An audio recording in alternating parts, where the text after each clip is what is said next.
Tell them how much of an addict you are. An addict? To Facebook Marketplace. Well, that's pretty common for us mid-aged guys to be addicted to Facebook Marketplace. Midlife crisis. Gotta find the deals. Gotta find the deals. So, gotta grab some straps, get them in there so we got something to tie stuff down, and then we're out of here. I found this RPM gauge in the... stuff we collected today. So I was gonna wire it up and see if it would, you know, when I fire up the truck, if it'll brum, brum. So that was the plan.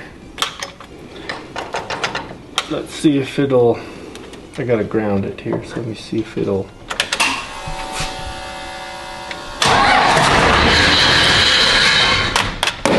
Good wires and stuff. Yes, I just shredded my. Ooh, that was close.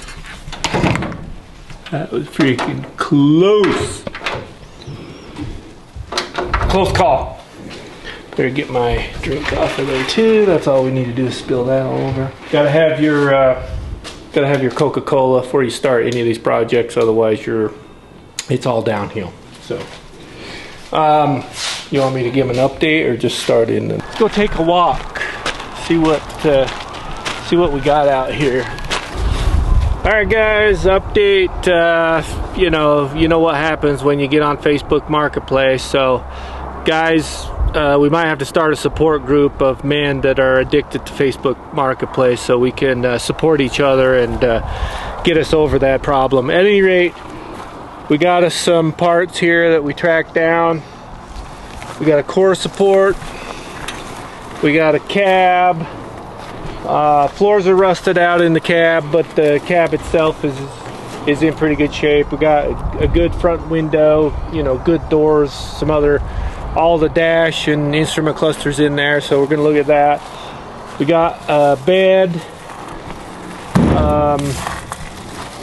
and some fenders and some other miscellaneous parts, as you can see, a grill.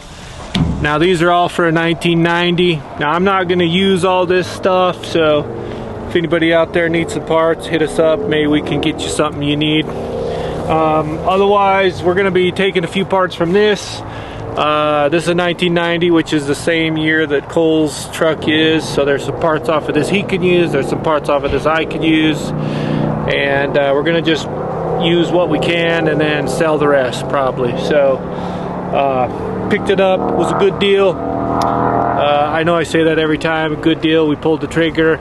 But it was a good deal. We got some good stuff here, so we'll use what we can and sell the rest. All for a bumper. And this was originally for a front bumper. The guy wouldn't just sell me the front bumper. I had to buy it all or nothing. So here we are. I've got it all plus the front bumper. So at least I didn't have to drive to BFE to get a bumper. It was just down Salt Lake, so it wasn't too far, and we got what we need, and we'll take what we need, sell the rest.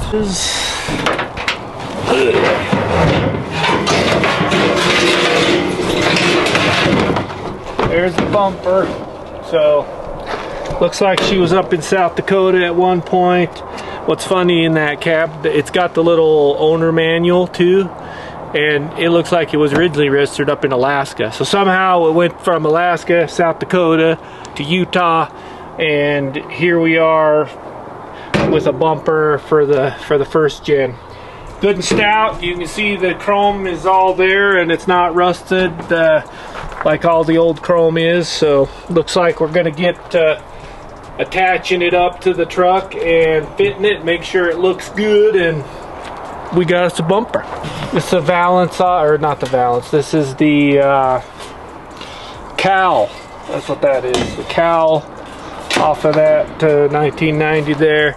Look, we even got the little wiper nozzles still. So if you need some wiper nozzles, in good shape. So if anybody needs a cowl off of 1990, hit us up. We don't need no close-ups. I don't need no close-ups of what's going on. It's a new lens. I can get right here. Okay, that's close enough. Okay, guys. We got some paint to match the color match the paint that came with the original. She's PC3 Bonsai Blue. So we're gonna we already threw down some primer. Now we're gonna see if this matches or see if the color matches the color of the original. So we're gonna throw down some Bonsai Blue on here and hope that it's close enough to match. So He didn't put the bumper on because we didn't have the valance ready. So couldn't put the bumper back on because we needed to get the valance. That was missing. So we tracked one down. We got her fixed up where we need it to be. Now we're painting the valance so that I can put it on, to then put the bumper on, to then put the rest of the front end together.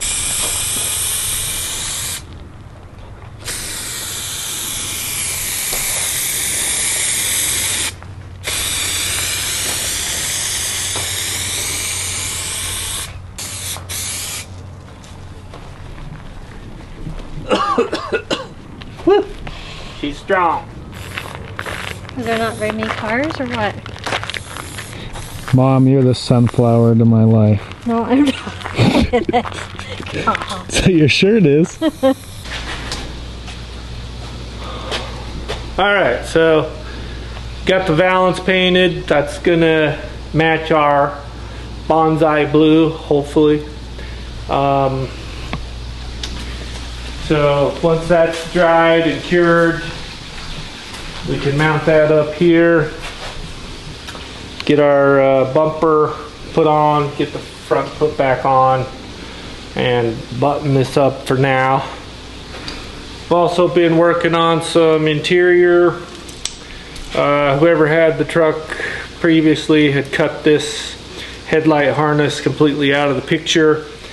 So we got a new pigtail to patch in the harness, and ordered a new switch just so we have new on both ends. That's just gonna fit on here, and then your headlight switch goes in here. So been working on some interior electrical. It's pretty messy in there, but we did get the dash lights working. We got the gauges working, so everything interior lighting is concerned is working. Our dome light works, our cargo light works. So most of the interior wiring is working and functional. There is still some cleanup that needs to be done in there, and you know, button stuff up to make things look nice. Other than that, we're just making progress. It's a little slow because it's just tedious tasks that need to be done. Let me show you the upgraded LEDs I got in the dash here. Alright guys, so as you can see, here's my cluster lights. They're upgraded LEDs. You can see they're super bright now. You can read them all. This goes to our new dash panel. I'll show you that we got. And then I also got a map light that goes up in there, and it works too. We've already tested it. So we got LED in there. It's super bright as well. And this switch lets you know, on permanently or only come on with the door when the door opens. So all of the interior lighting is good. Here's our kind of hacked up mess of a headlight switch thing that we're trying to clean up.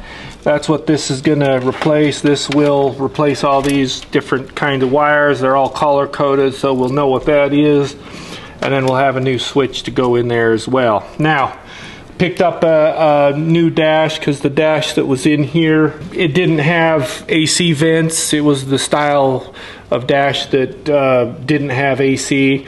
This truck does have AC, so I needed to get a dash that had the vent holes here and over here.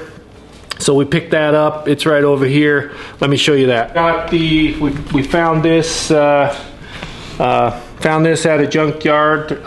You can see it's in pretty mint condition.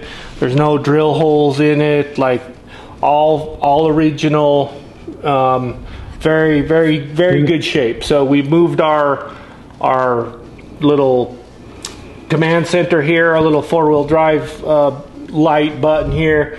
Got our vents in both sides here. We got the wood grain dash. So this will be going in over the top of the LEDs in the cluster, and this will be our new dash panel, and we'll be able to get AC coming in through the vents here. So coming along. We're making progress. It's just slow and tedious, but we're getting there. We'll keep you updated as we go along. That's the update on the interior and electrical. Once we get the interior buttoned up, electrical done, now I've got to go through and start fixing all the dreaded Cummins oil leaks. So it looks like we got a oil pan leak. Our tappet cover is obviously leaking pretty hard, so we got to rip that off and get either a new one or just get a new seal. And I do have a leak somewhere inside the bell housing, so it could be rear main, it could be our cam plug seal is shot, or maybe it's just the oil pan that's leaking back there too, because that seems to be leaking a little bit all the way around. So we're just gonna rip it out and put all new seals in and get all new gaskets, whatever we got to do to make sure we don't have any more leaks. That'll be the next update on the 93 first gen coming up. So Thank you guys for 3,000 subs. It means the world to us. Let us keep doing what we do with trucks. It means a lot. So appreciate your guys' support. Take care of 12 valves. Peace.